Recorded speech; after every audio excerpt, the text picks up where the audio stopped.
Naresh vlog YouTube channel பார்வையாளர்களுக்கு இனிய பொங்கல் திருநாள் வாழ்த்துக்கள். இன்னைக்கு பொங்கலை முன்னிட்டு நம்ம ஒரு சிறப்பு நேர்காணல் பார்க்க வந்திருக்கோம். சிவகங்கை மாவட்டங்கிறது கோவில் இனிப்பு பலகாரங்களுக்கெல்லாம் பேர் போனது. ஆனா அதுக்கும் மேலாக ஜமீன்தார்களுக்கு பேர் போன இடம். அப்படிப்பட்ட இளையாத்தாங்குடி ஜமீனை தான் இன்னைக்கு பார்க்க வந்திருக்கோம். வணக்கம் ஐயா. வணக்கம். என்னுடைய பேர் ராஜா.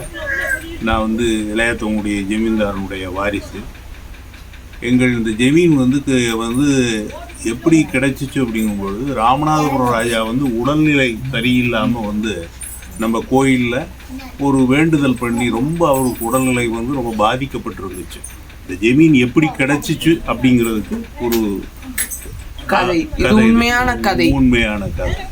அப்போ சரி அப்படின்ட்டு இங்கே எங்களுடைய மூதாதையரை அவங்க பார்த்து அப்போ சொல்கிறாப்புல, நீங்கள் உங்களுடைய இது பூரண குணமடையும் அப்படின்னு எங்களுடைய மூதாதையர் ராமநாதபுரம் ராஜாவுக்கு வாக்குறுதி கொடுக்குறாரு. அப்போ வாக்குறுதி கொடுக்கும் பொழுது அப்போ அவர் ராமநாதபுரம் ராஜா என்ன பண்ணுறாருன்னா, அந்த வாக்குறுதியில் ஒரு நம்பிக்கை இல்லாமல் நீங்கள் எப்படி இதுக்கு கிடைக்கும் அப்படிங்கும் பொழுது மண் குதிரையில் நீங்கள் ஏறி சவாரி பண்ண முடியுமா அப்படின்னு சொல்கிறார். மண் குதிரையில் ஏறி சவாரி பண்ண முடியுமாங்கும் பொழுது அதுக்கு எங்களுடைய மூதாதையர்கள் செய்வோம் அப்படிங்கிறார். மண் குதிரைனா மண் குதிரைக்கு கீழே நெருப்பு மூட்டி அந்த நெருப்பில் அந்த மண் குதிரை உயிர் பெற்று போகிறது மாதிரி ஒரு சம்பவம்.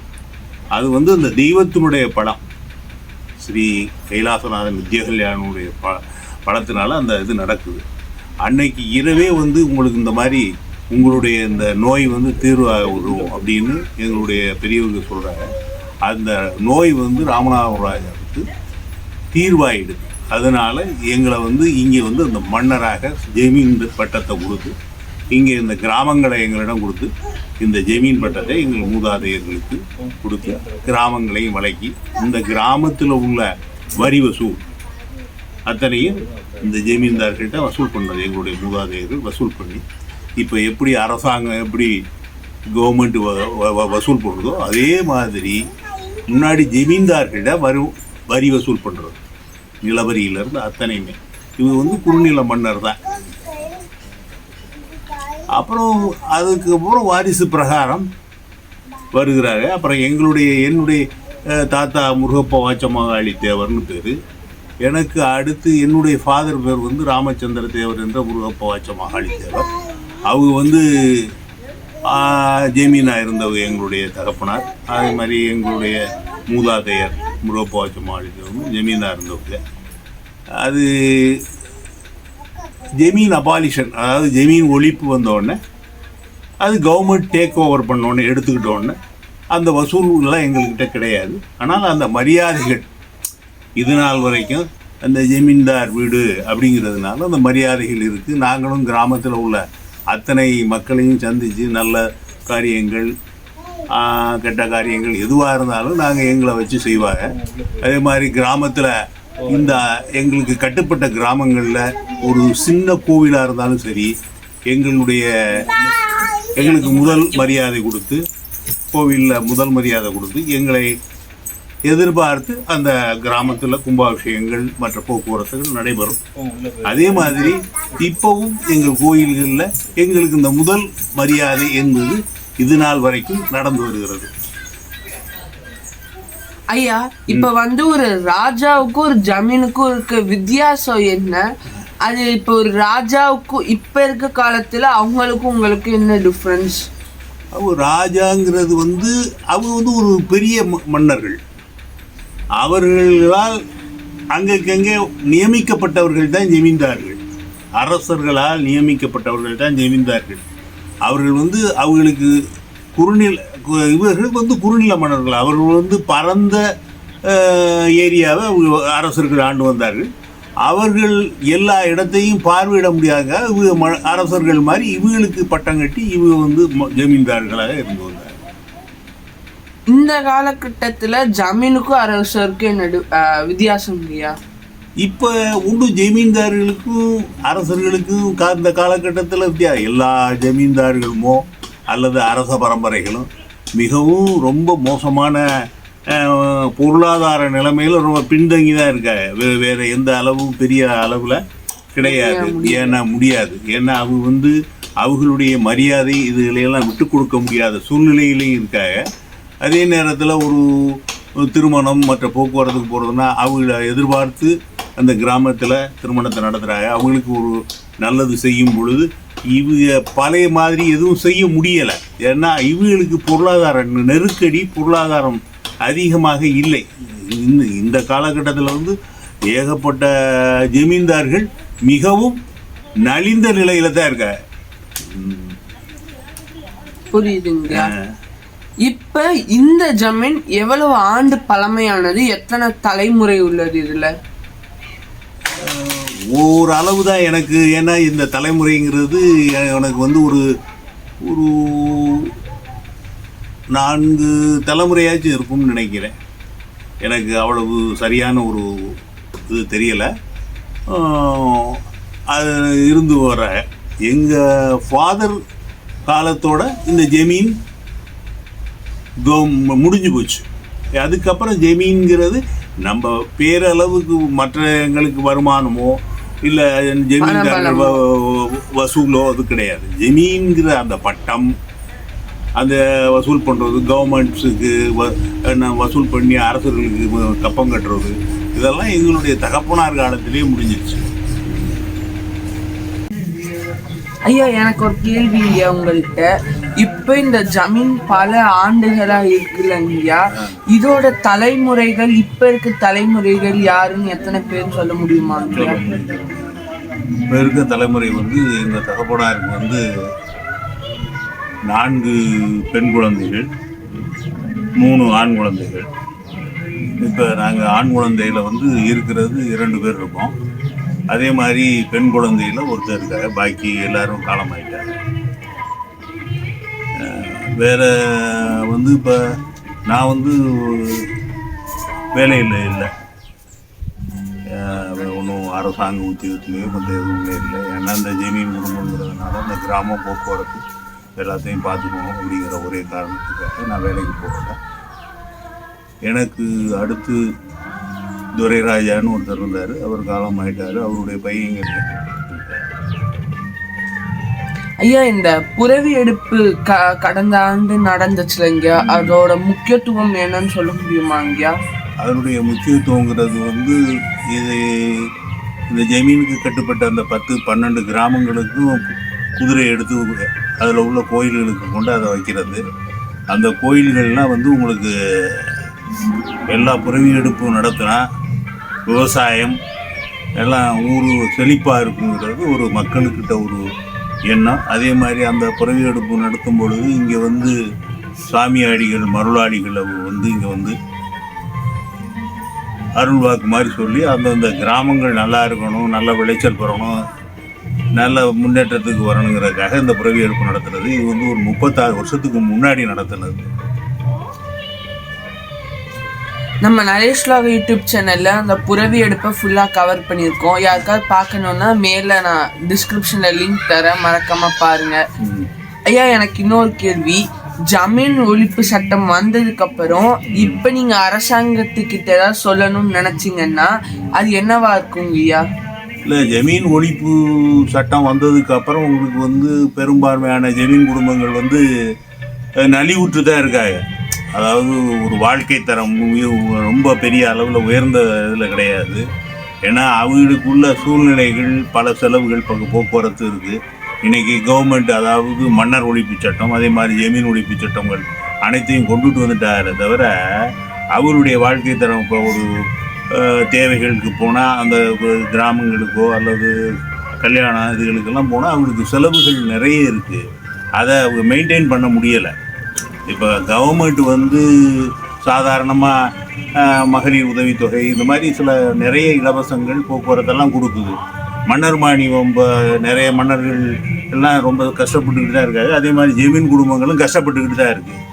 அவங்களுக்குன்னு ஒரு உதவித்தொகை முன்னாடி இருந்த மாதிரி ஒரு உதவித்தொகை மாதிரி மாதம் கொடுக்கலாம். அதில் வந்து கொடுக்கறதுனால எந்த கவர்மெண்ட்டுக்கு எந்த இழப்புகளும் வந்துடாதுன்னு என்னுடைய கருத்து. ஐயா, இப்ப இந்த காலகட்டத்துல ஜமீனுக்கும் மன்னர்களுக்கும் என்ன வித்தியாசம் இருக்குங்கய்யா? இந்த மன்னர்கள் வந்து ஒரு பரந்த அளவில் ஆட்சி புரிந்து வந்த ஜமீன்கிறது வந்து ஒரு குறுநில மன்னர்கள் மாதிரி தான். வேற ஒன்றும் அவங்களுக்குன்னு ஒரு பெரிய இது கிடையாது. அவங்க அந்த மன்னர்கள்கிட்ட அந்தந்த மன்னர்கள்கிட்ட வந்து இந்த ஜமீன்கள் வந்து வரி வசூல் பண்ணி கப்பம் கட்டுறது அவங்களுக்கு. ஐயா, இப்ப இந்த படத்துல எல்லாம் காமிக்கிற மாதிரி இப்பயும் அந்த மன்னர்களுக்கோ ஜமீனுக்கோ அவ்வளவு பெரிய ஏற்பாடோட பட்டம் சூடுறது அந்த மாதிரி இருக்காங்க? இருக்கு பட்டம் சூடுறதுங்கிறது உள்ளதான். இப்போ நான் இருக்கேன்னா என்னுடைய சந்ததிகளுக்கு பின்னாடி பட்டம் சூட்டணும்னு அது கிராமங்களில் உள்ளவங்க அனைத்து பேரும் வந்து இருந்தது அந்த இதை செய்யுது. இப்ப நீங்க மக்கள் கிட்ட ஒரு ஜமீனை வந்துதான் சொல்லணும்னா இந்த காலகட்டத்துல என்னன்னு சொல்ல விரும்புவீங்க? இங்கயா மக்கள்கிட்ட என்ன மக்கள் நல்லா இருக்கணும்னு தான் நம்ம நினைப்போம். இன்னும் பழைய காலங்கள் மாதிரி ஒழுக்கத்தோடு இருக்கணுங்கிறது நினைக்கிறேன். இப்போ உள்ள தலைமுறைகள் வந்து இளைய தலைமுறைகள் வந்து நிறைய பல கெட்ட பழக்கங்களுக்கெல்லாம் அடிமையாகிடுது. அப்போ உள்ள தலைமுறையில் ஒரு பெரியவர்களுங்கிற ஒரு மரியாதை இருந்துச்சு. இப்போ உள்ள காலகட்டத்தில் வந்து இளைய தலைமுறை வந்து இருக்காலோரிய சில பேர் அதாவது நம்ம எவ்வளவுதான் உயர்ந்து போனாலும் ஒரு சம்பாத்தியங்கள் அதிகமாக இருந்தாலும் நாம் சம்பாதித்த பொருள்களை நல்ல முறையில் பயன்படுத்தணும். இப்போ இளைய தலைமுறைகள் அதைத்தான் நான் சொல்ல விரும்புகிறேன். ஐயா, இந்த காலகட்டத்தில் பல இளைஞர்கள் வந்து அவங்களோட பாரம்பரியத்தையும் அவங்களோட முன்னோர்களை பற்றியும் தெரியாமல் இருக்காங்க. அதுக்கு காரணம் யாரா இருக்கிறாங்க? இல்லை அவங்க பெற்றோரை, இல்லை இந்த சமுதாயம் அதை வந்து அடுத்த தலைமுறைக்கு எடுத்துகிட்டு போக மாட்டேங்குதா? இல்லை அதாவது நீங்கள் இப்போ கேட்குறது சரியான கேள்வி. இப்போ என்னுடைய தகப்பனார் பேர் தெரியும், என்னுடைய தகப்பனாருடைய தகப்பனார் பாட்டனார் பேர் தெரியும். ஆனால் அதே இங்கே உள்ள நகரத்தார்களை எடுத்துக்கிட்டு இருந்தீங்கன்னா, செட்டியார்களை எடுத்துக்கிட்டீங்கன்னா, செட்டியார் பீப்புள்ஸ் வந்து ஒரு 4 தலைமுறை அவங்க விலாசமே வந்து முன்னாடி வந்து 4-5 விலாசம் போடுவாங்க. ஆனால் இப்போ உள்ள இங்கே தலைமுறைகளுக்கு தன்னுடைய தகப்பனாருடைய தகப்பனாரை தான் தெரியுமே தவிர அதுக்கு மூதாதையர்களை ரொம்ப பேருக்கு தெரியவே தெரியாது. இதை வந்து நம்ம தெரிஞ்சுக்கணுங்கிற அந்த எண்ணம் வரணும். இப்போ ஒரு பெற்றோர் வந்து எப்படி இந்த ஜமீனையோ இல்லை அவங்களோட குடும்ப வரலாற்றையோ குழந்தைகளுக்கு சொல்லித்தரணும்? எப்படி சொல்லித்தந்தா அவங்க மனதில் சரியான விதத்தில் பதியுங்க ஐயா? இல்லை, பெற்றோர்கள் வந்து இப்போ இப்போ பெரியோர்கள் இருந்தாங்க. இந்த மாதிரி ஜமீன்தார் வீட்டுக்கு போகிறோம், நம்ம அவங்களுக்கு நல்லது கெட்டது எல்லாமே நம்ம முன்னிலை நிறுத்தி நடத்துகிறோம். அதே மாதிரி கிராம மக்கள் அவங்களுக்குன்னு ஒரு மரியாதை வச்சுருக்காங்க. அந்த மரியாதையை எந்த காலம் தொட்டும் கொடுக்கணும் அப்படிங்கிற ஒரு எண்ணத்தில் இப்போ உள்ள இளைய தலைமுறைக்கு அவங்க சொல்லிக் கொடுக்கணும். என்னென்ன மாதிரியெல்லாம் அவங்க வாழ்ந்தவங்க இப்போ இப்படி இருக்காங்கிற ஒரு நல்ல செய்திகளை வந்து இப்போ இளந்தலைமுறைகளுக்கு இருக்கிற பெரியோர்கள் சொல்லிக் கொடுக்கணும். அதான், வேற ஒன்றும் இல்லை. இப்போ இந்த பாட புத்தகங்கள்ல வந்து ஜமீனையும் மன்னர்களையும் தவறா நிறைய இடத்துல சொல்றாங்க இல்லைங்கயா, மக்கள் அடிமை பண்ணி இருக்காங்கன்னு. அதை பத்தின உங்க கருத்து என்னங்க? அது வந்து சொல்லலாம், இப்போ அடிமைப்படுத்துறாங்கல்ல. ஏன்னா இப்போ உள்ள அரசியல் இதை நான் சொல்லக்கூடாது. அரசர் காலத்திலையும் வாழ்ந்திருக்காங்க, அதே மாதிரி ஜமீன் காலத்திலையும் வாழ்ந்திருக்காங்க. ஜமீன் காலத்திலையும் அரசர் காலத்திலையும் அடிமைப்படுத்தி இருக்காங்கிறது கிடையாது. அவங்க வந்து மக்களுக்கு நல்லது செய்யணுங்கிற எண்ணத்தில் தான் இருந்தாலே தவிர சில ஜமீன்கள் வந்து இருந்திருக்கலாம், ஒரு அட்ராசிட்டி, அதாவது அட்டூழியமாக கூட இருந்திருக்கலாம். அந்த மாதிரி இப்போ எங்கள் ஜமீனில் அந்த மாதிரி இல்லை. எங்களுடைய இதுகள்லாம், அதாவது சில இதுகளில் வந்து ஒரு தவறான நடவடிக்கைகள் நடந்தது இருந்துச்சுன்னா அதுக்கு ஒரு ஸ்டெப் எடுத்து செஞ்சுருப்பாங்க. அதை இல்லைன்னு நான் மறுக்கலை. ஆனால் எங்களுடைய ஜமீன் வந்து அந்த மாதிரி ஒரு அட்ராசிட்டி நடக்கவும் மாட்டோம் அப்படிங்கிறத நான் அந்த தருணத்தில் சொல்லிக்க விரும்பப்பட்டேன். இந்த ஜமீனுக்கு கீழே மொத்தம் எத்தனை கிராமங்கள் ஐயா? அதாவது இது நாடுங்கிறது வந்து கல்வாச நாடுங்கிறது அந்த 27 கிராமம். ஆனால் இந்த ஜமீன்கிறது வந்து இந்த மற்ற இந்த அதாவது 8 கிராமம் அப்படின்னு சொல்லுவாங்க. ஆனால் அந்த 8 கிராமத்தில் அதுக்கு வந்து சப்ஸ்டி இதை நிறைய வந்து உட்கிராமங்கள், உட்கடை கிராமங்கள்னு நிறைய இருக்குதுல்ல. அதனால் அந்த இது இப்போ எப்படி கவர்மெண்ட் இப்போ வந்து அரசாங்கம் வசூல் பண்ணுதோ அதே மாதிரி அந்த காலத்தில் ஜமீன் காலத்தில் வசூல் பண்ணியிருக்காரு. இவங்க தான் வசூல் பண்ணுறது, நிலவரியிலேருந்து அத்தனையும் வந்து ஜமீன்கள் வசூல் பண்ணுறது. வசூல் பண்ணி இங்கே இருந்து கப்பம் கட்டுறது அவங்களுக்கு, மன்னர்களுக்கு. இப்ப இந்த ஜமீன் உங்க மூத்த தலைமுறைக்கு எப்படிங்க ஐயா கிடைச்சிச்சு? யார்கிட்ட இருந்து, எந்த மன்னர் கிட்ட இருந்து இந்த ஜமீன் உங்களுக்கு கிடைச்சிச்சுங்கய்யா? இது வந்து ஒரு ராமநாதபுரம் ராஜா கிட்ட இருந்து கொடுத்ததை தான் எங்களுக்கு ஜமீன் பட்டம். அவங்க வந்து இங்கே எங்களுடைய முக்கியமான தெய்வமான இங்கே அவர் வந்து ஒரு தடவை இங்கே வேட்டைக்கு வரும் பொழுது இந்த கிராமத்துக்கு வந்திருக்காரு. வந்த பொழுது அவர் வந்து பெரிய நோயில் வந்து அவதிப்பட்டிருக்காரு. அந்த நோய் அவதிப்பட்டு இருக்கும் பொழுது எங்களுடைய மூதாதையர்கள் வந்து அந்த கோவிலில் போய் எங்களுடைய ஸ்ரீ கைலாசநாதர் நித்திய கல்யாணி அம்மன் கோவிலில் நீங்கள் வந்து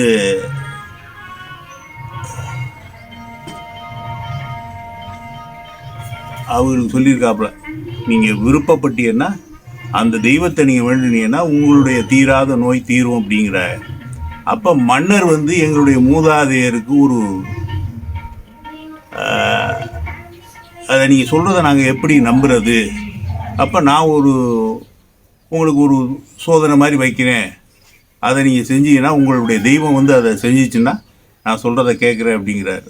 இப்போ என்னென்னா, அப்போ மண் குதிரை, அதாவது மண் குதிரையை வந்து அதில் நீங்கள் ஏறி சவாரி பண்ண முடியுமா அப்படின்னு ராமநாதபுரம் ராஜா கேட்குறார்.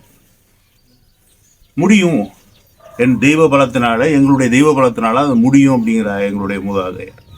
அப்போ அந்த மண் குதிரைக்கு கீழே நெருப்பை வச்சு எரித்து வர்றாங்க. அப்போ அந்த குதிரை உயிர் பெற்று கூது அதில் எங்களுடைய பெரியவர்கள் சவாரி செய்கிறார். உடனே ராமநாதபுரம் ராஜா என்ன சொல்கிறாருன்னா, சரி, இவ்வளவு ஒரு பயபக்தியாக இருந்து நீங்கள் இந்த தெய்வத்துக்கிட்ட இருந்திருக்கீங்க அப்படின்னு அவருடைய நோய் தீர்றதுக்கும் வழிவகை, அவருடைய நோயும் அதில் தீர்ந்துருக்கு. அதனால் இங்கே இந்த சுற்று கிராமங்களில் எங்களுக்கு இந்த கிராமங்களை நீங்கள் ஆளுகைக்கு உட்பட்டு நடத்தி வாங்கன்னு அவங்க கொடுக்குறாரு. அதான் எங்களுடைய ஜமீன் வந்த வரலாறு இருக்கு. இந்த ஜமீனோட பேர் என்னன்னு தெரிஞ்சுக்கலாமா ஐயா? ஜமீன் வந்து இளையாத்தங்குடி தான், இளையாத்தங்குடி ஜமீன் தான். அதாவது அந்த காலத்தில் வசூல் பண்ணும் பொழுது கூட அந்த வரி ரசீதுகளில் ஏனா ஆனா மூணா ராவண்ணமானான்னு போட்டிருப்பாங்க. ஏன்னா இளையாத்தங்குடி, ஆனான்னா அரண்மனை, மூணான்னா முருகப்பவாச்ச மகாரி தேவர், ராவண்ணமானானா ராமச்சந்திர தேவர். இன்றைக்கும் அந்த மாதிரி அந்த ரசீதுகளில் வந்து நாங்கள் வசூல் பண்ணும் பொழுது அந்த இது காலகட்டங்களில் இருந்திருக்கு. ஐயா, முன்னாடி பல ஜமீனுக்கு, இந்த ஜமீனுக்கு கீழே 200-300 ஏக்கர் இருந்துச்சு இல்லைங்கய்யா?